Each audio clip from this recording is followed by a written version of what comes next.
ఆయన రాస్తూ ఉన్నాడు, అపోస్తలుడైన పౌలు రాస్తూ ఉన్నాడు, ఒకప్పుడు మనము చీకటిలో ఉన్నవారము, ఇప్పుడు వెలుగులో ఉన్నవారమై ఉన్నాము, వెలుగు సంబంధులమై ఉన్నాం.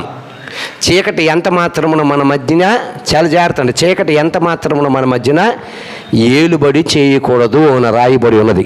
మనమే కాదు, తూర్పు పడమర ఉత్తర దక్షిణంలో ఉన్న సమస్త భూలోక జనాంగాలలో యేసు ప్రభు యందు విశ్వాసం ఉంచగలిగిన వారిలో ఒక 6 క్వాలిటీస్ పక్కగా ఉండాలి. ఈ 6 క్వాలిటీస్ ఎవరికైతే ఉండవో ఆడు ఏదో ఒక దినాన్న నాశనానికి దారి తీస్తాడు, అందులో ఎటువంటి సందేహము లేదు. కాబట్టి ఇక్కడ చెప్తున్నాడు, ఒక ఆయన వచ్చి ఆయన అడుగుతున్నాడు, ఏమని? 25వ వచనంలో అవుతున్నాడు, ఇదిగో ఒకప్పుడు ధర్మశాస్త్రోపదేశకుడు లేచి, బోధకుడా, యేసుప్రభు వారి దగ్గరికి వచ్చి అడుగుతున్నాడు, బోధకుడా, నేను నిత్య జీవానికి వారసుడొకటకు నేనేమి చేయవలనని ఆయనను శోధించడానికి. ఏం చేయాలో తెలుసు, ఏం చేయాలో తెలుసు, ధర్మశాస్త్రం ఏం చెప్తుందో తెలుసు. ధర్మశాస్త్రం ఏం చెప్తుందో తెలిసి కూడా యేసు ప్రభువు నోటి నుండి ఏం మాట వస్తుంది, యేసు ప్రభు వారి నోటి నుండి ఏం మాట వస్తుందని ఆయన శోధించడం కొరకు ఏమంటున్నాడు? శోధించుచు అడిగాను. అందుకు యేసు ప్రభు వారు అంటున్నారు, అసలు నువ్వు ధర్మశాస్త్రోపదేశకుడు అయి ఉండి అసలు ధర్మశాస్త్రం ఏమని రాయబడి ఉందో నీకు తెలీదా? అసలు నువ్వేం చదువుతున్నావు? ధర్మశాస్త్రం ఏం చెప్తుంది? ఈరోజు క్రైస్తవులుగా పిలువబడుతున్నా, మనం క్రైస్తవులు కాదు, క్రైస్తవులుగా పిలువబడుతున్న యేసుక్రీస్తు అని విశ్వాసం ఉంచగలిగిన మనల్ని కూడా అదే చెప్తుంది. ఈ గ్రంథం మనకి ఏం చెప్తుంది? అర్థమైందా? ఖురాను ముస్లిమ్స్కి ఏం చెప్తుంది, హిందూ గ్రంథాలు వారికి ఏం చెప్తున్నాయి? క్రైస్తవ గ్రంథముగా పిలువబడుతున్న, ఇది క్రైస్తవులకి ఒక్కరికే గ్రంథం కాదు, సమస్త లోకానికి ఇది గ్రంథము, మనసులు మార్చే గ్రంథము. ఈ గ్రంథము మత గ్రంథం అనుకుంటారు, ఇది మత గ్రంథం కాదు, మానవాళి హృదయాలు మార్చే గ్రంథం. ఈ గ్రంథము యేసు ప్రభు యందు విశ్వాసం ఉంచిన వారికి ఏం చెబుతుంది అనేది ముందుగా మనం తెలుసుకోవాలి. యేసు ప్రభు యందు విశ్వాసం ఉంచిన వారికి ఈ గ్రంథం ఏం చెప్తుంది, మనల్ని ఎలా ఉండమని చెప్తుంది, ఎలా బ్రతకమని చెప్తుందో ముందు మనం తెలుసుకోవాలి. మనం తెలుసుకుంటేనే ఇతరులకు మనము దాని విషయం మనం చెప్పగలం. ఈ గ్రంథంలోని మాటలు మనం తెలుసుకోలేదు అనుకో, ఇతరులకు నువ్వేం చెప్పగలవు? చెప్పలేవు కదా. చెప్పగలవా? చెప్పలేవా? చెప్పలేం. ఇప్పుడు నువ్వు ఇంటర్ చదువుతూ ఉన్న ఫస్ట్ ఇయర్, ఆ ఫస్ట్ ఇయర్లో ఉన్న బుక్స్ అసలు ఏం చెప్తుంది ఇంటర్ ఫస్ట్ ఇయర్ కొరకు అనేది నువ్వు తెలుసుకోగలిగితేనే నువ్వు ఎగ్జామ్లో పాస్ అవ్వగలవు. అలాగే సెకండ్ ఇయర్ బుక్స్, ఆ సెకండ్ ఇయర్కి నువ్వు పాస్ అవ్వడానికి అది ఏం బోధిస్తుంది, ఏ మాటలు రాయబడ్డాయో నువ్వు తెలుసుకుంటేనే సెకండ్ ఇయర్ పాస్ అవ్వగలవు. అలాగే 10th క్లాస్కి సంబంధించిన సిలబస్, అసలు 10th నువ్వు చదవడానికి పాస్ అవ్వడానికి ఆ బుక్కుల్లో ఏ రాయబడి ఉంది, గవర్నమెంట్ ఏది ముద్రించిందో ముందు నువ్వు తెలుసుకోవడానికే కదా కాలేజీకి వెళ్తున్నావు, నువ్వు తెలుసుకోవడానికే కదా స్కూల్కి వెళ్తున్నావు. ఈ గ్రంథంలో ఏ రాయబడి ఉందో తెలుసుకోవడానికి చర్చిలకు వస్తూ ఉన్నారు, చర్చిలకి వస్తూ ఉన్నారు. గ్రంథంలో ఏముందో మనం తెలుసుకోవాలి. మీరు తెలుసుకోవాలంటే ముందు బోధిస్తున్న నాకు తెలిసి ఉండాలి, బోధిస్తున్న నాకు తెలిసి ఉండాలి. నాకు తెలిసి ఉన్నప్పుడే నేను మీకు తెలియపరచగలను. ఒకవేళ నాకే తెలియలేనప్పుడు నేను మీకేం తెలియపరచగలను? ఇప్పుడు సోషల్ సబ్జెక్ట్ ఉందండి, సోషల్ సబ్జెక్ట్ మాస్టర్కి సోషల్ సబ్జెక్ట్ కోసం తెలిస్తేనే ఆ సోషల్ సబ్జెక్ట్ కొరకు చెప్పగలడు. మ్యాథ్స్ మాస్టర్ ఉన్నాడండి, ఆయన మ్యాథ్స్ చెప్పగలడు కానీ సోషల్ చెప్పలేడు. ఎందుకు? ఈయన మ్యాథ్స్ బాగా తెలుసు కాబట్టి మ్యాథ్స్ చెప్పగలడు. అలాగే ఏ సబ్జెక్టుకి ఆ సబ్జెక్టు లెక్చరర్లు ఉంటారు, కానీ ఈ గ్రంథం చెప్పడానికి దేవుడు ఏర్పాటు చేసి దేవుడి జ్ఞానం కలిగినోడు మాత్రమే చెప్పగలడు. దేవుడికి మహిమ కలుగును గాక. చదువుకున్న MA MCOMలు దానికంటే పై చదువులు చదివినోడికి ఈ గ్రంథం ఇచ్చినా ఈ గ్రంథం ఏం చెప్తుందో చెప్పలేరు. వాళ్ళు చదివిగలరు కానీ వాళ్ళు చెప్పలేరు. ఇప్పుడు ఖురాన్ ఉందండి, వాళ్ళు మసీదులోని ఒక పెద్ద ఆయన ఉంటాడు, ఏమంటారు వాళ్ళని? ఇమాం. ఆయనకి తెలియగలిగితేనే ఆయన చెప్పగలడు ఖురాన్ కోసం. అదే హిందూ గ్రంథాలు ఉన్నాయి, భాగవతం రామాయణాలు ఉన్నాయి. ఆ బ్రాహ్మణ్స్కి ఆ శాస్త్రులకు అది తెలియగలిగితేనే దాంట్లో దాన్ని చెప్పగలరు. తెలియకపోతే వాళ్ళేం చెప్పగలరు? ఏమి చెప్పలేదు, ఎరుముఖం వేసుకొని కూర్చుంటాడు. ఇప్పుడు వీడు సరిగ్గా స్కూల్కి వెళ్ళలేదండి, వీడు సరిగ్గా 10th క్లాస్ చదవలేదండి, చదవలేనోడు ఎగ్జామ్కి వెళ్ళిపోతాడండి. ఎగ్జామ్కి వెళ్ళిపోయిన తర్వాత క్వశ్చన్ పేపర్ ఇస్తాడు, ఆ క్వశ్చన్ పేపర్ ఇట్టి ఆడ తెల్లముఖం వేసుకొని కూర్చొని చూస్తాడు. ఎవడైనా పక్కనే రాస్తున్నాడేమో అది రాసేద్దామని చూస్తూ ఉంటాడు. ఎందుకు వాడికి సరిగ్గా చదవలేదు కాబట్టి ఈ క్వశ్చన్ పేపర్లో క్వశ్చన్ ఏంటో కూడా ఆయనకు తెలియదు. పక్కడు ఎవడని రాస్తున్నాడు అనుకో చూపెట్టరా అని చెప్పి రాస్తాడు తప్ప, లేకపోతే అలా తెల్లమెక్క వేసుకొని కూర్చొని పేపర్ మీద సంతకం వేసి ఇచ్చికి తెల్ల పేపర్ ఇచ్చి వచ్చాడు. కాబట్టి అలాంటి ధర్మశాస్త్రానికి తెలిసిన వాడు ధర్మశాస్త్రం ఎవరి గురించి సాక్ష్యం ఇస్తుందో ఆయన దగ్గరకు వచ్చి ఒక చక్కని మాట అడుగుతున్నాడు. ఏమని అడుగుతున్నాడు? నేను నిత్య జీవాన్ని పొందాలంటే వారసుడిని ఒకటకు నేనేమి చేయవాలని ఆయనను శోధించుటకు ఆయన దగ్గరికి వచ్చాడు. ఏం చెప్తుందో గ్రంథం చెప్తుంది. ఆయనకి ధర్మశాస్త్రం ఏమని చెప్తుందో తెలుసుండి కూడా ఈయన్ను శోధించుచు అడిగను. అందుకు ఆయన అంటున్నాడు, ధర్మశాస్త్రం అందేమి రాయబడి ఉన్నది? అసలు నువ్వు చదువుతున్న 10th క్లాస్ బుక్స్లో ఏం రాయబడి ఉంది? నువ్వు ఇంటర్మీడియట్ చదువుతున్న బుక్స్లో ఏం రాయబడి ఉంది? నువ్వు డిగ్రీ చదువుతున్న బుక్స్లో ఏం రాయబడి ఉంది? అలాగే ఈ ధర్మశాస్త్రంలో ఏం రాయబడి ఉంది అని అడుగుతున్నాడు. నువ్వేమి చదువుతున్నావు? అసలు ధర్మశాస్త్రంలో ఏం రాయబడి ఉంది? అసలు నువ్వేం చదువుతున్నావు? అక్కడ కొండ అని ఉంటే నువ్వు కొండ అని చదువుతున్నావు. పరిశుద్ధాత్మ పావురము వలె దిగును అంటే పావురాన్నే పరిశుద్ధాత్మ కింద బోధిస్తున్నావు. వెలుగుదోత వలె, అపవాది వెలుగుదోత వలె ముసుగు వేసుకొని మిమ్మల్ని మోసం చేస్తుంది అని చెప్పినప్పుడు నువ్వు దాన్ని గ్రహించలేకపోతున్నావు. పేతురుని అపవాది వాడుకుంటుందండి. పేతురు యేసు ప్రభుతో ఒక చక్కని మాట చెప్తున్నాడు. ఏమని చెప్తున్నాడంటే, అసలు యేసు ప్రభు వారు భూమి మీదకి ఏ పని నిమిత్తమైతే వచ్చాడో, తండ్రి చిత్తమును ఏదైతే ఉన్నదో అది నెరవేర్చడానికి వచ్చిన దాన్ని దూరమవును అంటున్నాడు. అర్థమైందా? సిలువ మరణం దూరమవును అనగానే యేసు ప్రభు వారు ఏమని చెప్పారు అన్నారా? లేకపోతే పేతురు వెనకపోరా అన్నారా? ఏమన్నారు? ఆయన సాతాను ఆవరించి ఉన్నది కనుక, సాతానా నా వెనకకు పొమ్ము, నీ ఆలోచన నా పట్ల నెరవేరదు. దేవుడికి మహిమ కలుగిన గాక, దేవుడికి స్తోత్రం. అలాగే యేసు ప్రభు బోధలు వింటున్న మీరు, యేసు ప్రభు యందు విశ్వాసం ఉంచిన మీరు, యేసు ప్రభుని రక్షకుడిగా అంగీకరించిన మీరు, అపవాది ఒక్కోసారి పక్కోడితోటి మిమ్మల్ని శోధిస్తుంది. అపవాది కూడా మిమ్మల్ని పక్కోడి ద్వారాగా శోధిస్తుంది. శోధించినప్పుడు మీరు ఏం చేయాలి? సాతానా నా వెనకకు పొమ్మనగలిగే మాట చెప్పగలిగిన స్థితిలోకి మనం ఎదిగిపోవాలి. దేవునికి మహిమ కలుగును గాక.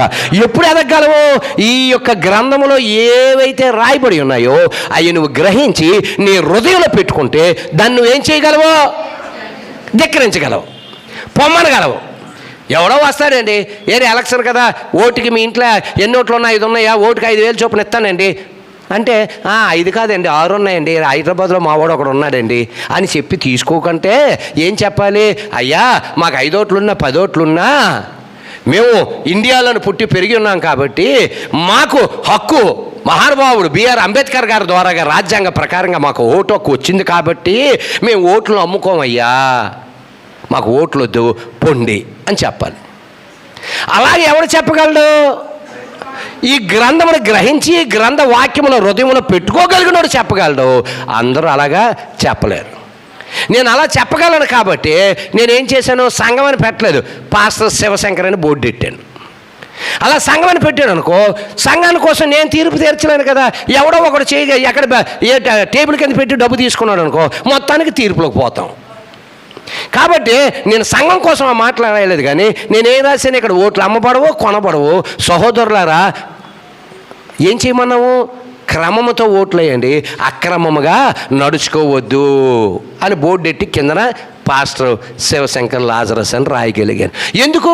నేను ఆ విధంగా బ్రతికి చూపించగలిగినప్పుడే నేను మీకు చెప్పగలను. నేను అలాగా చూపించలేనప్పుడు మీకు నేను చెప్పలేను కదా. కాబట్టి పరిశుద్ధ గ్రంథ లేఖనాలు ఏమని చెప్తున్నాయి? ఒక ఆయన వచ్చి ఏమడుగుతున్నాడు? నేను నిత్య జీవానికి వారసుడు అవ్వడానికి ఏం చేయాలని అడిగితే అసలు ధర్మశాస్త్రం ఏం బోధిస్తుంది? ధర్మశాస్త్రంలో నువ్వు ఏం చదువుతున్నావు? ఈరోజు క్రైస్తవుల్ని యేసుక్రీస్తు ప్రభు వారు అడుగుతున్నారు, అసలు ఈ పరిశుద్ధ గ్రంథం ఏం బోధిస్తుంది? నువ్వు ఏం చదువుతున్నావు? అర్థమైందా? ఈ పరిశుద్ధ గ్రంథం అసలు విశ్వాసులకు ఏం బోధిస్తుంది? నువ్వు ఏం చదువుతున్నావు, ఏం గ్రహిస్తున్నావు, సంఘానికి ఆదివారం వెళ్తున్నావు, శుక్రవారం వచ్చినవాడు శుక్రవారం వస్తూ ఉన్నారు, పాస్టర్ గారు బోధిస్తూ ఉన్నారు, అది ఆ విధంగా రాయబడి ఉందా లేదా, లేకపోతే ఆ విధంగా మనం నడుచుకోవాలా లేదా, మనం ఎంత ఎదుగుతున్నాం, ఎంత ఈ గ్రంథంలో లోకంలో ఆ చదువు ఈ చదువు డెవలప్ చేస్తుంటావు, అసలు గ్రంథంలో నువ్వు ఎంత ఎదగలుగుతున్నావు అనేది ఒక్కసారి మనము ప్రశ్నించుకోవలసి ఉన్నది. దేవునికి మహిమ కలుగును గాక. కాబట్టి చెప్తున్నాడు, ధర్మశాస్త్రం ఏమని రాయబడి ఉన్నది, నీవు ఏమి చదువుచున్నావని అతను అడుగగా అతడు ఇంకొక ఆయన దగ్గర అడిగాడు. ఎక్కడ తెలుసు? అపోస్తలుల కార్యాలయంలోనే నపుంసకుడు రథం మీద వెళుతూ గ్రంథాన్ని విప్పి చదువుతున్నప్పుడు ఆయనకు అర్థం కాకపోతే వచ్చి ఒక ఆయన అడుగుతాడు, పిలుపు వచ్చి అడుగుతాడు. అడిగినప్పుడు నువ్వు చదువుతున్నది ఏదో నువ్వు గ్రహిస్తున్నావా? ఎంత చక్కగా రాశాడండి. నువ్వు చదువుతున్నది ఏదో నువ్వు గ్రహిస్తున్నావా అంటే నాకెవరైనా తెలియపరుస్తేనే కదా అన్నాడు. నువ్వు చదువుతున్నది ప్రవక్త కొరకు కాదు, మరొకరి కొరకు కాదు, నజరేయుడని యేసుక్రీస్తు కొరకు అన్నాడు. దేవునికి మహిమ కలుగును గాక. దేవునికి స్తోత్రం. చెప్పాడు, విన్నాడు, గ్రహించాడు, విశ్వాసం ఉంచాడు. ఇదిగో నీరిక్కడ. చూడండి, చెప్పాడు, గ్రహించాడు, నీరు కనిపించింది. నీకేమైనా అభ్యంతరం ఉందరా బాప్కిషన్ నాకు ఇవ్వడానికి అని అడిగాడు. నాకేం అభ్యంతరం రా బాబు అన్న. రా అన్నాడు, తీసుకెళ్ళి ముంచాడు. ఎంత చక్కగా జరిగింది చూడండి. చదివాడు, గ్రహించలేకపోయాడు. గ్రహించే మాట ద్వారాగా పిలుపు వచ్చి చెప్పగానే ఆయన గ్రహించాడు. మరుక్షణం ఆలస్యం చేయకుండా ఏం తీసుకున్నాడు? బాప్తిసం పొంది. అంటే బాప్తిసం అంటే ఏం చేశాడు? ప్రభు అయిన యేసుక్రీస్తుతో నిబంధన కలిగి ఉన్నాడు. దేవునికి మహిమ కలిగిన గాక. దేవునికి స్తోత్రం. ఏమి చదువుతున్నావని అతను అడగా అతడు, నీ దేవుడైన ప్రభువును నీ పూర్ణ హృదయములతోటి, నీ పూర్ణ ఆత్మతోటి, నీ పూర్ణ మనసుతోటి, నీ పూర్ణ శక్తితోటి, నీ పూర్ణ వివేకంతో ప్రేమింపవలనని, నిన్ను వలని పొరుగు వారిని ప్రేమింపవలనని రాయబడి ఉన్నదని చెప్పాను. ఇవన్నీ చెప్తూ ఒక మాట చిన్నది లింక్ ఎట్టించాడు. ఇవన్నీ చెప్తూ ఒక లింక్ ఎట్టాడు. ఏంటి చెప్పాడు? నిన్ను వలే నీ పొరుగు వారిని ప్రేమింపవలననియు. ఈరోజు క్రీస్తు యేసునందు విశ్వాసం ఉంచగలుగుతున్న మనము, క్రైస్తవులుగా ప్రజల చేత పిలువబడుతున్న మనము, మన శత్రువును ప్రేమించగలిగే స్థితి ఉందా లేదా? ముందు నీ పొరుగువాన్ని నువ్వు ప్రేమించే స్థితి ఉందా లేదో చూడాలి. పొరుగుడు అంటే ఎవడు? వేరొకడు. నువ్వు ఎప్పుడైతే నీ శత్రువును నువ్వు ప్రేమించగలవో అప్పుడు నీ పొరుగును నువ్వు ప్రేమించగలవు. నీ శత్రువును నువ్వు ప్రేమించలేనప్పుడు నీ పొరుగును నువ్వు ప్రేమించలేవు. మొట్టమొదటి గుర్తుపెట్టుకోండి. క్రైస్తవులు, విశ్వాసాలు గుర్తుపెట్టుకోవాల్సిన మాట ఏంటి? గ్రంథం ఏం బోధిస్తుంది మనకి? మన శత్రువును ప్రేమించాలి. మన శత్రువు ఆకలి కొని ఉంటే ఆహారం పెట్టాలి, దప్పికొని ఉంటే దాహానికి నీళ్ళు ఇవ్వాలి. నువ్వు ఎప్పుడైతే శత్రువునే ప్రేమించగలిగావో ఆటోమేటిక్గా నీ పొరుగుని నువ్వు ప్రేమిస్తావు. ప్రేమించవేటి? ఇరుగు పొరుగులు అంటారు కదండి. ఇరుగు పొరుగులు ఇచ్చి పుచ్చుకోవడం ఏంటంటే, అమ్మ పంచదార ఉందా, గ్లాస్ పంచదార ఇవ్వు, లేకపోతే రెండు స్పూన్లు 2 డొక్కులు నూనె ఇవ్వమ్మా అని అప్పుడు అడుక్కునేవాళ్ళు కదా. ఎవరిని అడిగేవాళ్ళు? ఇరుగు పొరుగులనే కదా. ఇరుగు పొరుగువాళ్ళు మన పక్కింటోళ్ళు ఇరుగోలే, యువతోళ్ళు ఇరుగోలే, ఎదురింటోళ్ళు ఇరుగు పొరుగు వారు అంటే వారి మాట. ఎప్పుడు వాళ్ళని మనం ప్రేమించగలమంటే మన శత్రువును మనం ప్రేమించగలిగినప్పుడు, మన శత్రువు ఆకలి కొని ఉన్నప్పుడు, ఆయనకు భోజనం పెట్టినప్పుడు నీవు ఇరుగు పొరుగును ఆటోమేటిక్గా ప్రేమిస్తావు. ఎందుకు? నీ శత్రువుని ప్రేమించగలిగే ప్రేమ క్రీస్తు నీలోకి ఇచ్చినప్పుడు నీ ఇరుగు పొరుగును మనం ప్రేమించలేమా? ప్రేమించగలం. మొట్టమొదటిసారిగా మనకు ఉండవలసిన లక్షణం ఏంటి? శత్రువుని ప్రేమించాలి. శత్రువును ప్రేమించగలిగినప్పుడు మన ఇరుగు పొరుగు అని ప్రేమించగలిగిన స్థితిలోకి వెళ్ళిపోతాం. దేవుడికి మహిమ కలిగిన గాక. దేవునికి స్తోత్రం. అనగానే ఆయన అంటున్నాడు, అందుకు ఆయన, నీవు సరిగ్గా ఉత్తరం ఇచ్చితివి, అలాగూ చేయమని అప్పుడు నీవు జీవించదని అతనితో చెప్పిన. ఎవరితోటి? ధర్మశాస్త్రోపదేశకుడితో చెప్తున్నాడు ఈ మాట. అప్పుడు ఆయన అంటున్నాడు, అయితే తాను నీతిమంతుడైనట్లు కనబరుచుకొని గోరి, నేను నీతిమంతుని అన్నీ నేను ఎప్పటి నుండో చేస్తున్నాను, నేను ఎప్పుడో గర్మకార్యాలు అన్నీ చేస్తున్నాను అని తను తాను నీతిమంతుడుగా ఆయన కనబరుచుకునే నిమిత్తము అతడు అవును కానీ అసలు నా పొరుగుడు అవడం నువ్వే చెప్పు. అంటే ధర్మశాస్త్రోపదేశకుడు అయ్యుండి, ఒక సంఘానికి కాపరయ్యుండి, శత్రువును ప్రేమించగలిగిన స్థితి ఆయనకు లేకపోతే, నీ పొరుగుని ప్రేమించగలిగిన స్థితి ఆయనకు లేకపోతే నువ్వు ఇంకొకరిని ఎలా ప్రేమించగలవేటి? ప్రేమించలేవే. ముందు మనం ప్రేమించాలి, ఇతరులని ప్రేమించేటట్లుగా చెయ్యాలి. కాబట్టి ఈయన అంటున్నాడు, అసలు నా పొరుగోడు అవడు, అసలు నా పొరుగోడు అవడు. నీ మీద చెడ్డ మాటలు చెప్పినోడే, నువ్వు బాగా బతుకుతుంటే నిన్ను చూడలేనోడే, ఆడికంటే నువ్వు ఎక్కువ 4 ముక్కలు తింటే అది అరంచుకోకుండా ఆడు కసి పెట్టినోడే. ఇక్కడ అడుగుతున్నాడు, ఏమంటున్నాడు? తాను నీతిమంతుడైనట్లు కనపరుచుకొని కోరి అతడు అవును కానీ నా పొరుగోడు ఎవడని యేసుని అడిగాను. అందుకు యేసు ఇట్లా నేను ఒక గొప్ప ఉపమానం చెప్తున్నాడు. ఊరు నువ్వు ధర్మశాస్త్రోపదేశకుడు అయి ఉండి కూడా నీ పొరుగోడు ఎవడో నువ్వు ఎరగకపోతే ఇంకేటి? ఈరోజు తూర్పు పడమర ఉత్తర దక్షిణంలోని సమస్త భూలోక జనాంగాలలో అనేక మంది సంఘాలు ఉన్నాయి. అనేక సంఘాలలో సంఘ కాపరులు ఉన్నారు, పాస్టర్లు ఉన్నారు, బోధకులు ఉన్నారు. వారికి గ్రంథం తెలియదు. వాళ్ళకి ఏం తెలీదు? గ్రంథం తెలియదు. పరిశుద్ధ గ్రంథం ఏం చెప్తుందో వాళ్ళకి తెలీదు. ఇష్టం వచ్చినట్లుగా అల్లాడంటే నాకు ఇష్టం, ఈడంటే నాకు ఇష్టం, అల్లాడంటే నాకు కష్టం, ఈడంటే నాకు ఇష్టం లేదు. ఈ మాటలు పెట్టి వీడియోలు తీసి పెట్టేస్తున్నారు. ఇంకా సెల్ ఫోన్లోనే ఏంటి అదే యూట్యూబుల్లో ఆ ట్యూబుల్లో పెట్టేస్తున్నారు. దానివల్ల దేవుడి నామానికి అవమానము. ఒకప్పుడు మనం చీకటి సంబంధులము, ఇప్పుడు మనం వెలుగు సంబంధులమై ఉన్నాము. చీకటి మన మీద ఏలుబడి చేయకూడదు. దేవుడికి మహిమ కలిగిన గాక. ఎవరెవరో ధర్మము ఈ గ్రంథమును తెలియలేని వాళ్ళు పెట్టారు అనుకోండి, అర్థం ఉంది. గ్రంథమును తెలిసి సంఘ కాపర్లు కూడా ఈ రాష్ట్రంలో జరిగిన సంఘటనల మీద పెడుతూనే ఉన్నారు. నాకు అవన్నీ చూస్తున్నప్పుడు చాలా బాధ కలుగుతుంది. వీళ్ళు అసలు వాక్యం ఏం చెప్తుంది, వాక్యం ఏం బోధిస్తుంది, మనల్ని ఎలా బ్రతకమని వాక్యం చెప్తుంది అనేది కూడా వారు గ్రహించలేని పరిస్థితి కలిగి ఉన్నారు. అప్పుడు యేసుప్రభు ఒక చక్కని ఉపమానం చెప్తున్నారు. ఏంటి ఆ ఉపమానం? అందుకు యేసు ఇట్లా నేను ఒక మనుషుడు యెరూషలేము నుండి యెరికో పట్టణమునకు దిగి వెళ్ళొచ్చుండి దొంగల చేతిలో చిక్కబడిన ఒక మనుషుడు ఎక్కడి నుండి ఎక్కడికి వెళ్తున్నాడు చెప్పండి? ఎక్కడి నుండి ఎక్కడికి? యెరూషలేము నుండి యెరికో పట్టణానికి. యెరికో పట్టణం యెరూషలేము కాదు, యెరూషలేము నుండి యెరికో పట్టణానికి వెళ్తూ దొంగల చేతిలో చిక్కాడు. ఏం చేశారు?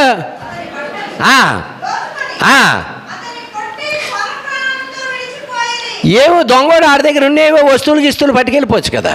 కానీ ఒక విషయం రాశాడు. ఏంటి రాశాడు? దానికి ముందు ఏం రాశాడు? బట్టలు అంటే ఆయన దగ్గర లేవు. నేను విజయ్ కలిసి దొంగతనానికి వెళ్ళాం. ఎక్కడో కాసాం. మన అబ్రహాం రోమాలు వస్తున్నారు అట్నండి. ఊరే వీళ్ళు బ్యాంకులో పనిచేస్తున్నారు, వీడి దగ్గర ఫుల్గా ఉంటుందని చెప్పేసి కాసాం. ఆపి మొత్తం నీ జేబులు చెక్ చేసాం. లేవు. పడాలని అనుకుంటాం. రూపాయి లేకంటే ఎందుకురా మీ ఇద్దరు ఇలాగొస్తున్నారు అని చెప్పి మీ దగ్గర మేము ఆశించింది ఏది దొరకలేదు కాబట్టి నీ దగ్గర ఉన్న బట్టలు కూడా తీసాం. కసి మాట. ఎందుకు? నీ కోసం రాత్రి అంతా చేతులకు నూనె రాసుకున్న నల్ల ముఖాలు వేసుకొని నుంచున్నాం. ఎలాగైనా డబ్బు సంపాదించాలి, వీళ్ళందరినీ ట్రైన్లో అక్కడ తీసుకెళ్ళాలి, 2,50,000 కావాలి కదా, ఏ ఒక విధంగా దొంగతనం చేయాలని కాసాం. కాస్త వీళ్ళ దగ్గర ఆశించింది ఏవి దొరకలేదు. దొరకపోయినా కసొత్తది రాదా? అది వేసాడు అక్కడ దొరుకు. ఆడి దగ్గర ఏం దొరకలేదు పాప. ఈడి దగ్గర ఏమి ఉంటాయి అనుకుంటాడు. యెరూషలేము నుండి ఏరుకోస్తున్నాడు, పెద్ద జమీందారు కావాలి, ఈడి దగ్గర ఏమి ఉంటాయి అనుకున్నాడు. ఆడి దగ్గర చెక్ చేస్తే ఏమీ లేవు. శుభ్ర కొలబొడిచాడు. నీకు అర్థమైందా? శుభ్ర కొలబొడిసిందే కాకుండా ఆడి దగ్గర బట్టలు కూడా ఉడికిపోయారు. ఆడి దగ్గర బట్టలు కూడా పట్టిపోయారు. చదవండి. చూసు అంత చక్కగా రాశాడు. వాడి దగ్గర బట్టలు దోచుకొని, వాడి దగ్గర ఉన్న సమస్తమును దోచుకొని అని రాయలేదు. సమస్తమును దోచుకొని అంటే ఆటోమేటిక్గా డబ్బులు ఉండొచ్చు, లేకపోతే అప్పుడప్పుడు మన విజయ్ వేసుకొస్తున్నట్టు మన చైన్ కానీ, మెడలో ఈ చైన్లు కానీ ఆ చైన్లు కానీ అవన్నీ తీసుకొని పోతారు. వాళ్ళకి దొరికాయి కాబట్టి ఇంకా ఆయన ఎందుకు కొడతారు? తిరుగుబాటు చేస్తే తంతారు. కత్తి చూపాడు కానీ ఇచ్చారు తొందర తండ్రు. కాబట్టి అవన్నీ వాడికి దొరకలేదు, పాపం ఆశించిన వాడికి దొరకలేదు. దొంగోడు అక్కడ క్లియర్గా రాశారు, ఎవడో దొంగల చేతికి చిక్కబడి. దొంగోడికి ఏంటి కావాలి? డబ్బు బంగారం కావాలి, బట్టలు ఎవరికి కావాలి? ఈ డబ్బు బంగారం అంటే ఎన్ని బట్టలు అయినా వస్తాయి. కాబట్టి దొంగోళ్ళకి ఏం అవసరమో ఆ 7 దగ్గర దొరకలేదు. దొరకపోతే ఏం చేశారండి?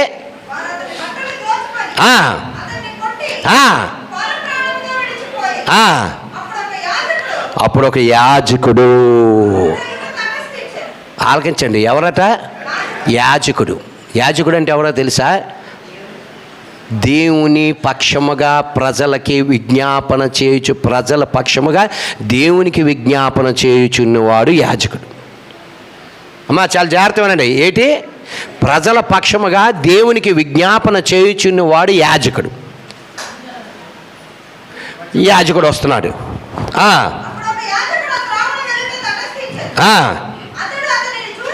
అతడు అతను చూచి, ఇదేంటండి ఇదే?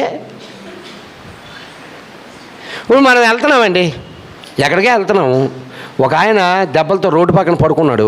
కనీసం మానవత్వంతో మనం ఏం చేస్తాం? తప్పని బండి ఆపి, ఏట్రా బాబు రక్తంతో పడి ఉన్నాడు అని చెప్పి ఆయన దగ్గరికి వెళ్ళి, సార్ ఏం జరిగింది, సార్ ఏం జరిగింది? ఒకవేళ మంచినీళ్ళు ఉంటే మంచినీళ్ళు ముఖం మీద కొట్టి ఆయన మంచినీళ్ళు ఏది పెట్టి, ఒకవేళ వీలైతే నీ దగ్గర ఏమైనా ట్రీట్మెంట్ చేయవలసి ఉంటే ఆ గుడ్డది తుడిసి ఆ నీళ్ళతో కాలు చేతులన్నీ కడుగుతామా లేదా, గాయాలన్నీ కడుగుతాం కదా. అటువంటి ఆలోచన కూడా లేదు ఒకరికి. యాజకుడు ప్రజల పక్షముగా దేవునికి మొరపెడుతున్న యాజకుడికి ఏం లేదు? కనికరం లేదండి. తోటివాడి మీద కనికరం లేదు. గాయాలతో పడిపోయి కొన ఊపిరితో పడి ఉన్న వాడి మీద యాజకుడికి ఏం లేదు? కనికరం లేదు.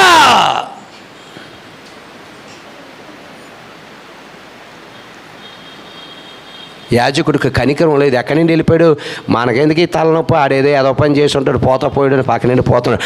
రేపొద్దున ఆ స్థితిలో నువ్వు ఉంటే అర్థమవుతుందమ్మా నా మాట? మనకెందుకురా బాబు ఈ తలనొప్పి? చాలామంది అదే చేస్తారు, రోడ్ల మీద పడిపోతే పోలీస్ స్టేషన్ చుట్టూ తిరగాలి, ఆడ చుట్టూ తిరగాలి, మనకెందుకురా తలనొప్పి అని చూసి చూడలేని ఇట్లా పోతారు.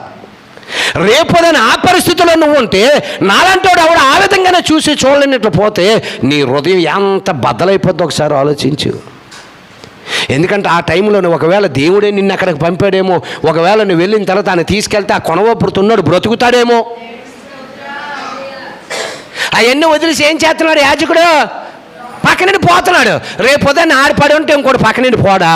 మనుషుడు ఏమి విత్తునో ఆ పంటే కోయునో, ఇందులో ఎటువంటి డోకా లేదు. సత్యం సత్యమే, అసత్యం అసత్యమే. అసత్యం సత్యం కదా మారదు, సత్యం అసత్యం అవదు.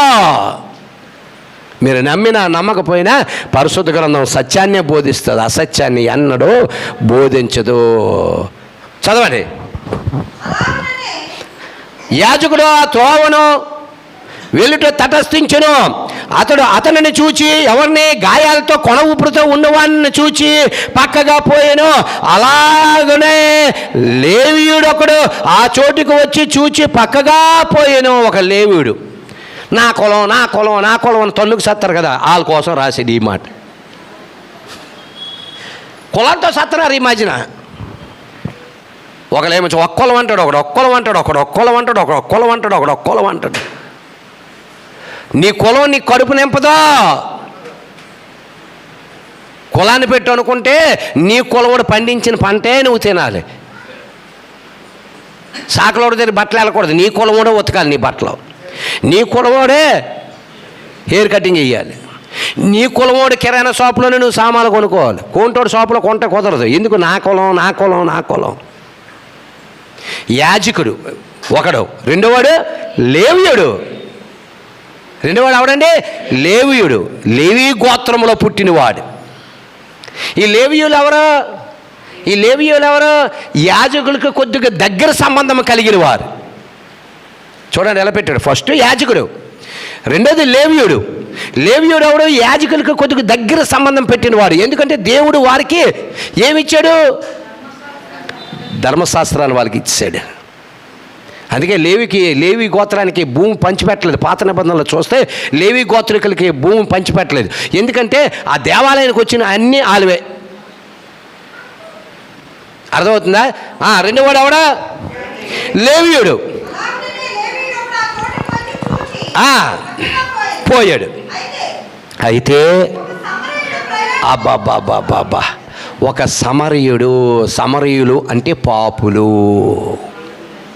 నేను పాపిని పిలవచ్చేనే తప్ప నీతిమంతుని పిలవ రాలేదు. ఆరోగ్యము గలవాడికి వైద్యుడు అక్కర్లేదు, రోగికే వైద్యుడు. నేను కనికరమును కోరుతున్నానే తప్ప బలిని కోరలేదనే వాక్య భాగము రాయబడి ఉన్నది. పాపులను రక్షించుట కొరకు క్రీస్తు యేసు ఈ లోకమునకు వచ్చిననే వాక్యము నమ్మదగినదియు పూర్ణ అంగీకారమునకు యోగ్యమై ఉన్నది. అట్టి వారిలో నేను ప్రధానునై ఉన్నానని అపోస్తలుడైన పౌలు 1 తిమోతి 1వ అధ్యాయము 12-16 వరకు రాంచాడు ఆ మాటలు. ఈయనెవడో మొదటొచ్చినోడు లేవీయుడు, అంటే ధర్మశాస్త్రమును బాగా తెలిసి ప్రజల పక్షముగా దేవునికి విజ్ఞాపన చేయగలిగిన వాడు. రెండోడు లేవీయుడు, ఆ 12 గోత్రంలో ఒక గోత్రమును కలిగిన వాడు, కొద్దిగా దేవుడికి దగ్గర సంబంధం ఉన్నవాడు కూడా పక్కన పోయాడు. ఒకడెవడో సమరయుడు.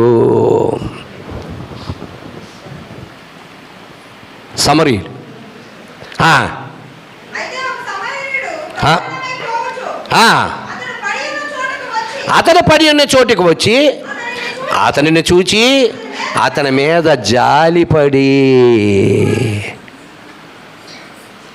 అతని మీద ఏం పడ్డాడు?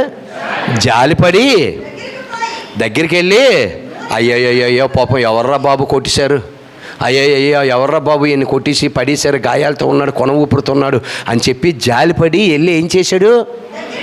దగ్గరికి వెళ్ళి నూనె, అబ్బాబాబాబాబా,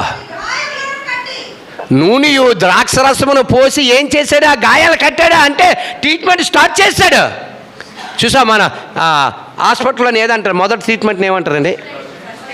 ఫస్ట్ ఎయిడ్. అప్పుడే స్టార్ట్ అయిపోయింది ఫస్ట్ ఎయిడ్ స్టేట్మెంట్. పాపం ఆయన దగ్గర ఏమీ లేవు, ఏమున్నాయి? ద్రాక్షరసము నూనె ఉంది. ఆ ద్రాక్షరసం నూనెతో ఏం చేశాడు? గాయాలని తుడిసి శుభ్రంగా కట్టుకడిశాడు. ఆ గాయములు కట్టి తన వాహనం మీద ఎక్కించుకొని, ఎందుకు ఆ సమరయుడు ఏదో పని మీద వెళ్తున్నాడు, ఏదో ఊరు పని మీద వెళ్తున్నాడు. వెళ్ళినప్పటికీ కూడా అక్కడ చూసి మనకెందుకురా బాబోయ్, ఎవరో యాజకుడు అనుకున్నట్లు అనుకోలేదు, లేవీయుడు అనుకున్నట్లు అనుకోలేదు. జాలిపడి అక్కడికి వెళ్ళి దగ్గరికి వెళ్ళి ఆయన దగ్గర ఉన్న నూనె ద్రాక్షరసంతో ఏం చేశాడు? శుభ్రంగా గాయాలను కడిగేసి ఏం చేశాడు? కట్టాడు. అలాగే మన మాటల దొరగా, తలంపుల దొరగా, క్రియల దొరగా, చేష్టల దొరగా యేసుక్రీస్తు నామమును బట్టి తండ్రిని దేవుడికి విరుద్ధంగా చేసిన ప్రతి పాపాన్ని కూడా క్రీస్తు అనే రక్తం అనే ద్రాక్షరసంతో మన గాయాలను ఏం చేశాడు? కడిగేశాడు. దేవుడికి మహిమ కలుగును గాక. దేవునికి స్తోత్రం. క్రీస్తు రక్తం అనే ద్రాక్షరసముతో మనం ఏం చేస్తున్నాము? ద్రాక్షరసము, ఇది నా రక్తము, దీనిని తాగినప్పుడల్లా నన్ను జ్ఞాపకము చేసుకున్నది. క్రీస్తు రక్తం అనే ద్రాక్షరసముతో మన గాయాలను ఏం చేశాడు? మన పాపాలను ఏం చేశాడు? కడిగివేశాడండి. కడిగివేసి తైలం అనే అభిషేకములతో నిన్ను నింపాడు. తైలం అనే అభిషేకంతో నీకు నింపాడు. అక్కడ 2 జరుగుతున్నాయి. సమరయుడి దగ్గర మళ్ళీ చదవండి. సమరయుడు ప్రయాణమై పోవచ్చు, అతను పడి ఉన్న చోటుకు వచ్చి అతనిని చూచి అతని మీద జాలిపడి దగ్గరికి పోయి నూనెయు ద్రాక్షరసమును పోసి, నూనె దేనికి సాదృశ్యం? అభిషేకానికి సాదృశ్యం. నూనె దేనికి సాదృశ్యం? అభిషేకానికి సాదృశ్యం. ద్రాక్షరసము క్రీస్తు రక్తానికి సాదృశ్యం. నీ మీద నా మీద ఆయన జాలి పడకపోతే ఈరోజు మనకు రక్షణ లేదు. ఉందా? ఆయన జాలి పడ్డాడు. నువ్వు మాటల దొరగా, తలంపుల దొరగా, క్రియల దొరగా, చేష్టల దొరగా ఆయనకి విరుద్ధంగా నువ్వు ఎన్ని పాపాలు చేసినా ఆయన నీ మీద జాలి పడ్డాడు. మురుకు కోపంలో పడిపోయిన నీవు, రోడ్డు పక్కన పడి ఉన్న నీవు, ఎవరు నీ దగ్గరికి రాకుండా నీ అన్నదమ్ములు నిన్ను చూసి అసహించుకొని, నీ అన్నదమ్ములు నీ అక్క చెల్లెలు చూసి నిన్ను అసహించుకొని, చివరికి నీ తల్లిదండ్రులు చూసి కూడా నిన్ను అసహించుకొని రోడ్డు పక్కన భ్రష్టుడిగా నువ్వు నేను పడి ఉంటే ఒక ఆయన మన కొరకు జాలి పడ్డాడండి. ఆయన పేరు యేసుక్రీస్తు ప్రభు. దేవుడికి మహిమ కలుగును గాక. దేవునికి స్తోత్రం. ఆ జాలి పడ్డమే కాకుండా ఏం చేశాడు? నీ దగ్గరికి వచ్చాడు, నీ గాయములు కట్టాడు, నిన్ను అభిషేకించాడు. ఈరోజు అనేకులకు మేలుకరంగా నిలబెడుతూ ఉన్నాడు. దేవునికి మహిమ కలుగును గాక. దేవునికి స్తోత్రం. ప్రజలతో ఇక్కడ ఉన్నవారు అందరూ ఒక దినమున అవమానపడిన వారే. నీ తోటి రక్త సంబంధికులతో, అన్నదమ్ములతో, అక్క చెల్లెలతో, నీ ఇరుగు పొరుగు వారితో, నీ బంధువులతో కూడా నువ్వు అవమానం పొందిన వాడివే. నువ్వు అవమానం పొందిన కుమార్తెవై ఉన్నావు. కానీ నీ అవమానమును తీసి ఏం చేశాడు? ఈరోజు అదే ప్రజల మధ్యన మళ్ళీ మిమ్మల్ని నిలబెట్టాడు. దేవునికి మహిమ కలుగును గాక. దేవునికి స్తోత్రం. అంతేకాకుండా ఏం చేశాడు? తన వాహనమును ఎక్కించుకొని. ఎవరైనా ఏం చేస్తారా? ఇక్కడ వరకు మనకి సాల్ లేరా బాబు, వెళ్ళామో ముఖం మీద నీళ్ళు కొట్టామో, చేతి డబ్బులు సోడా తెచ్చాము, నోట్లో పెట్టాము, సార్ వెళ్ళొస్తాను సార్ అని వెళ్ళిపోలేదు. ఏం చేశాడు? తన వాహనమును ఎక్కించి ఏం చేశాడు? ఒక పూట కూలి వాని ఇంటికి తీసుకొని పోయి ఆయన నిల్లి పలకరించి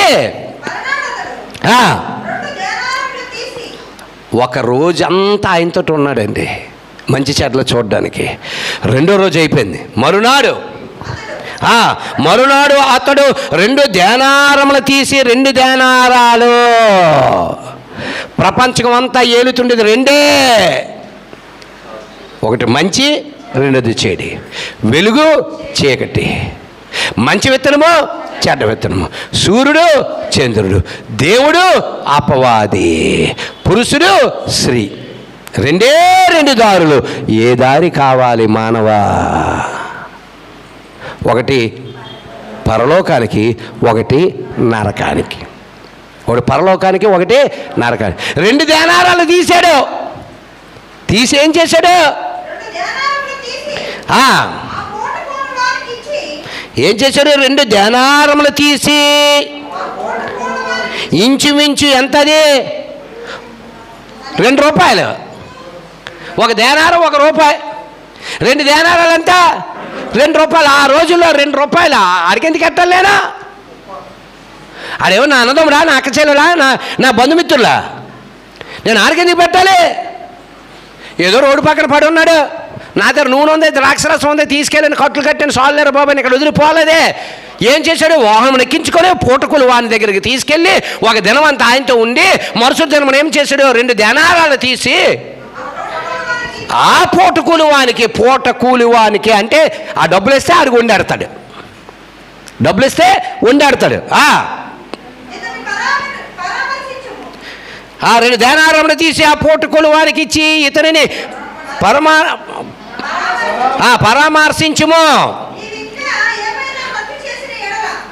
నీవు ఇంకేమైనాను ఎవరి కోసం ఈ గాయాల పాలైపడి చూసావా? ఆయన కోసం ఒకవేళ నువ్వు ఏదైనా ఖర్చు చేసి ఉంటే, నేను మరలా ఈ మార్గం గుండా వస్తాను కదా, వచ్చినప్పుడు అది నీకు తీర్చుదునని అతనితో చెప్పిపోయాను.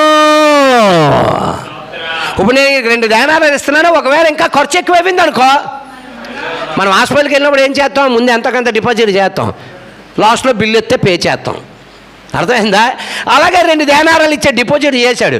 చేసి ఇంకా ఈ నిమిత్తం ఏమైనా ట్రీట్మెంట్ జరిగిందనుకో, నేను రిటర్న్లో వస్తాను కదా, వచ్చినప్పుడు ఆ డబ్బులు ఇచ్చి తీసుకెళ్తాను రా బాబు అని. ఎవడండి ఇలాగ ఉంటాడు? ఏం తమ్ముడా? ఆ సమరేడికి నేను తమ్ముడా? వాళ్ళ ఇంటోడా? ఆ రక్త సంబంధికుడా? పోనీ వాళ్ళ ఊరోడా? వాళ్ళ పక్క వీధోడా? కాదు. చదవండి. దొంగల చేతిలో చిక్కిన వానికి ఈ ముగ్గురులో ఎవడు పొడుగువాడని నీకు తోచుచున్నదని యేసు అడుగగా, అతడు అతని మీద జాలి పడినవాడే. చాలా జాగ్రత్త ఉంచండి. క్రైస్తవులకి గ్రంథం చాలా కఠినమైనది. ఏమని చెప్తున్నాడు ఇక్కడ యేసు ప్రభువు వారు? మళ్ళీ చదవండి అన్నమాట. కాగా, అమ్మ చాలా జాగ్రత్త వినండి అమ్మా. కాగా దొంగల చేతిలో చిక్కిన వానికి ముగ్గురు. ఫస్ట్ వాడు ఎవడో? యాజకుడు. 2వ వాడు ఎవడో? లేవీయుడు. 3వ వాడు ఎవడో? సమరయుడు. ఎవడు పొరుగువాడు ఆయననే నీకు తోచుచున్నదని ఎవరి దగ్గర ఎవరిని అడుగుతున్నాడు? నీతిమంతుడిగా తాను కనపరుచుకోబోయాడు కదా, ఆ ధర్మశాస్త్రోపదేశకుని అడుగుతున్నాడు యేసుక్రీస్తు ప్రభు వారు. ధర్మశాస్త్రమే ఆయన కొరకు ఎదురు చూస్తూ ఉంది. ధర్మశాస్త్రమే ఆయన కొరకు ఎదురు చూస్తుంది. ధర్మశాస్త్రం ఆయన గూర్చి సాక్ష్యం ఇస్తుంది. ఆయన బోధలు కట దీపాలు ఎదురు చూస్తున్నాయట. దేవుడికి మహిమ కలుగును గాక. కాబట్టి ఇక్కడ చెప్తున్నాడు, అడగ్గా అతని మీద జాలిపడిన వాడే.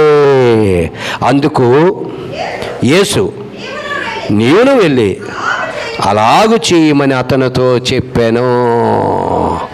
నీవును వెళ్ళి అలాగు చేయమని అతనితో చెప్పాను. చాలా జాగ్రత్త వినండి. రక్త సంబంధికుడు కాదు, మీ వీధుడు కాదు, మీ చుట్టం కాదు, మీ ఫ్రెండ్ కాదు. ఎవడో ముక్కు ముఖం తెలియలేని వాడు పట్లేని ఆ విధంగా చేయగలిగితే నీ రక్త సంబంధికి ఇంకా చెయ్యాలా వద్దా? కరెక్ట్గా చెప్పండి ఆన్సరు. పయ్యోడికే ముక్కు ముఖం తెలియలేని వాడికే నువ్వు ఆ విధంగా చేయగలిగితే నీ రక్త సంబంధికి చెయ్యాలా వద్దా? పక్కాగా చెయ్యాలి. చేయలేని వాడు క్రైస్తవుడా? చేయలేని వాడు ప్రార్థన చేస్తే దేవుడు ఆలకిస్తాడా?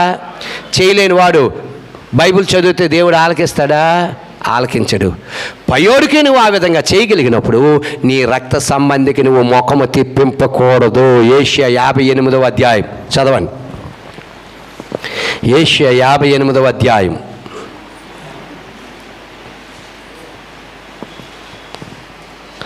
7వ వచనం. చాలా జాగ్రత్త వినండమ్మా. నీ ఆహారం ఆకలి కొని వానికి పెట్టుటియు, నీ రక్త సంబంధికి చాలా జాగ్రత్త వినండి. ఎవడో ముక్కు ముఖం తెలియలేని వాడికి ద్రాక్షరసంతో తైలములతో ఆడి గాయములు కడిగి వాహనం ఎక్కించుకొని పూటకులు వాని దగ్గరికి తీసుకెళ్ళి ఒక రోజంతా ఆయనతో ఉండి మరుసటి రోజు నేను ఒక ప్రయాణం వెళుతున్నాను కనుక ఇదిగో 2 దేనారములు ఇచ్చి నేను ఎవరినైతే నీకు అప్పగిస్తున్నానో ఆయనకి నిమిత్తం ఇంకా నువ్వు ఏదైనా ఖర్చు చేసిన ఎడల నేను తిరిగి వచ్చినప్పుడు ఆ ఖర్చును తిరిగి నేను కడతానని చెప్పిన వ్యక్తి వాళ్ళ తల్లిని చూడకుండా, వాళ్ళ అన్నదమ్ములను చూడకుండా, వాళ్ళ అక్క చెల్లిని చూడకుండా, అర్థమవుతుందా? వాళ్ళ అక్క చెల్లిని చూడకుండా, వాళ్ళ అన్నదమ్ములను చూడకుండా, వాళ్ళ రక్త సంబంధికులను చూడకపోతే ఆడి ప్రార్థన దేవుడు ఆలకిస్తాడా? వాడు బైబిల్ చదివితే ఏమైనా ప్రయోజనం ఉందా? లేదు. నీ క్రియలే నిన్ను తీర్పులోనికి తీసుకెళ్తాయి. దేవునికి మహిమ కలిగిన గాక. దేవునికి స్తోత్ర, దేవునికి స్తోత్ర, దేవునికి స్తోత్ర. ఇంకా విచిత్రకరమైన సంఘటన ఏంటంటే మరొక మాట అడిగాడు. నిన్ను వల్ల నీ పొరుగు వాడి నిమిత్తం. చదవండి మత్తయి సువార్త 22వ అధ్యాయం 22వ వచనం నేను చూడండి.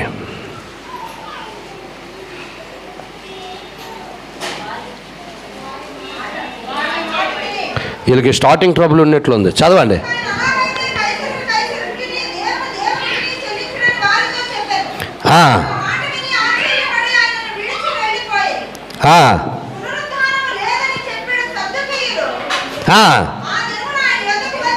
వచ్చి బోధకుడా, ఒకడు పిల్లలు లేకుండా చచ్చిపోతే ఎక్కడి వరకు వెళ్ళిపోయాడు? పునరుత్థానమున దగ్గరికి పోయాడు. ఏకంగా పునరుత్థానమున దగ్గరికి వెళ్ళిపోయి ఆ పునరుత్థానమును కూర్చి ఆయన మాట్లాడుతూ ఉన్నాడు. మార్కు సువార్త 12వ అధ్యాయం తీయండి ఒకసారి. మార్కు సువార్త 12వ అధ్యాయం తీసారా? మార్కు సువార్త 12వ అధ్యాయము 28వ వచనం చదవండి. ఇందాక జరిగినోడు ఎవడు? ఇందాక మనం ఎక్కడ చదువుకున్నాం? లూకాసు వార్తలో కూడా ధర్మశాస్త్రోపదేశకుడు గురించి మాట్లాడుతున్నాడు. ఎక్కడేమని చెప్తున్నాడు? శాస్త్రులో ఒకరు వచ్చి వారు తర్కించుడు విని ఆయన వారికి బాగుగా ఉత్తరం ఇచ్చిదని గ్రహించి ఆజ్ఞలన్నిటిలో ప్రధానమైనదేదని ఆయనని అడిగాను. ఎవరిని అడుగుతున్నాడు? యేసుక్రీస్తు ప్రభువారిని అడుగుతున్నాడు. ఇందాక ధర్మశాస్త్రోపదేశకుడు, ఇప్పుడు శాస్త్రి వచ్చి అసలు ఈ ఆజ్ఞల్లో ప్రధానమైనది ఏమి అని ఆయనను అడిగాను. అందుకు యేసు, చాలా జాగ్రత్త వినండమ్మా, అందుకు యేసు ప్రధానమైనది ఏమనగా, ఓ ఇశ్రాయేలు వినుమా, మన దేవుడైన ప్రభువు అద్వితీయ ప్రభువు, నీవు నీ పూర్ణ హృదయమునతోనూ, నీ పూర్ణ ఆత్మతోనూ, నీ పూర్ణ వివేకమునతోనూ, నీ పూర్ణ బలమునతోనూ నీ దేవుడైన ప్రభువును సేవింపవలననినది ప్రధానమైన ఆజ్ఞ. ఇందాక అక్కడ ఏం చెప్పాడు? అదే మాటలు కదా చెప్పాడు. పూర్ణ హృదయంతో, పూర్ణ ఆత్మతో, పూర్ణ వివేకములతో నడుచుకున్నదే ప్రధానమైనది ఆజ్ఞ. రెండోది ఏంటట?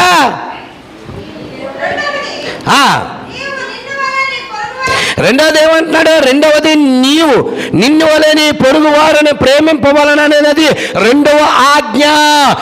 క్రైస్తవులు, విశ్వాసులు, దేవుని రక్షకుడిగా అంగీకరించిన ప్రజలు గ్రహించవలసింది ఏంటంటే నిన్ను వలె నీ తోటి పొరుగు వారిని ప్రేమించాలి. నిన్ను వల్ల నీ తోటి సహోదరుని ఏం చేయాలి? ప్రేమించాలి. నీ మీద లేనిపోని అన్నీ చెప్తున్నాడు, ఓకే. లేని నిందలన్నీ నీ మీద వేస్తున్నాడు, ఓకే. అయినా ప్రేమించాలి. అలా ప్రేమిస్తే ఏమవుతుందట? ఒంటి మీద నిప్పులు పోసినట్లు ఉంటుందట నీ ప్రేమ. ఏదో వీడి మీద ఇన్ని అబద్ధాలు చెప్తున్నాను, వీడి మీద ఇన్ని మాటలు నేను ఇది చేస్తున్నాను, ఇన్ని వాట్సాప్లో పెడుతున్నాను, అయినా నన్ను ప్రేమిస్తున్నాడు ఏట్రా, అయినా నన్ను ప్రేమిస్తున్నాడు ఏట్రా. ఏట్రా ఇంత ప్రేమ ఎక్కడి నుండి వచ్చిందంటే 2024 సంవత్సరాల కిందట నాకు యేసు ద్వారా కదా వచ్చింది. దేవుడికి మహిమ కలిగిన గాక. దేవునికి స్తోత్ర, దేవునికి స్తోత్ర. ఎక్కడ చెప్తున్నాడా? రెండవది నీవు నిన్ను వల్ల నీ పొరుగు వారిని ప్రేమింపవలననేదే రెండవ ఆజ్ఞ. వీటన్నిటికంటే ముఖ్యమైన ఆజ్ఞ మరి ఏది లేదని అతనితో చెప్పాను. ఒకటేటట నువ్వు 4 గోడల మధ్యన బైబిల్ చదివినా ప్రయోజనం లేదు, నువ్వు ప్రార్థన చేసుకున్నా నీకు ప్రయోజనం లేదు. ఏం చెప్తున్నాడు? నీ పూర్ణ హృదయంతో, నీ పూర్ణ ఆత్మతో, నీ పూర్ణ వివేకంతో, నీ పూర్ణ బలముతో ప్రభు అయిన అద్వితీయ దేవుణ్ణి నీవు ఏం చేయాలి? ఆరాధించాలి. ఏ గొడ్డుగా ఏ ఎండకు ఆ గొడుగు వేసుకొని ఉండకూడదు. రెండోది ఏం చెప్తున్నాడు? నిన్ను వల్ల నీ పొరుగు వారిని ప్రేమించడం అనేది రెండవ ఆజ్ఞ. దీనికి మించింది అసలు ఏది? వీటికంటే ముఖ్యమైన ఆజ్ఞ మరేది లేదని ఆ శాస్త్రితో అతనితో చెప్పాను.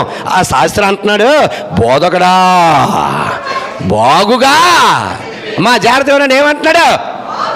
బోధకుడా బాగుగా చెప్పిద్దు, భలే చెప్పవయ్యా. అలాగ ఆరాధన చేయలేనోడు, అలాగా పొరుగు అని ప్రేమించి లేనోడు 4 గోడల మధ్యన బైబిల్ చదివినా 3 సార్లు మోకాలేసి ప్రార్థన చేసినా ఆ ప్రార్థన దేవుడు ఆలకించాడు. ఆడు క్రైస్తవుడు కానే కాదు. ఎందుకు? వాళ్ళలో ఏం లేదు, అసలు 2 ఆజ్ఞలు లేవు, ఆజ్ఞలే లేవు కదా. వీటిని మించింది ఇంకోటి లేదని చెప్తున్నాడు కదా. కానీ వాళ్ళలో ఏముందో తెలుసా? 41 రోజులు రాజశ్యామల యోగం చేస్తే నాకు పదవి వచ్చేస్తుంది, లేకపోతే 9 నెలలు 90 సార్లు రాజశ్యామల యాగం మంత్రాలకు చింతకాయలు రాలుతాయ్యా. జీవం గల దేవుని పట్టుకొని నీ పూర్ణ హృదయంతో, నీ పూర్ణ ఆత్మతో, నీ పూర్ణ శక్తితో, నీ పూర్ణ వివేకంతో ఆయన ఆరాధించి ఆయన అద్వితీయ దేవుడని బైబిల్ బోధిస్తూ ఉంటే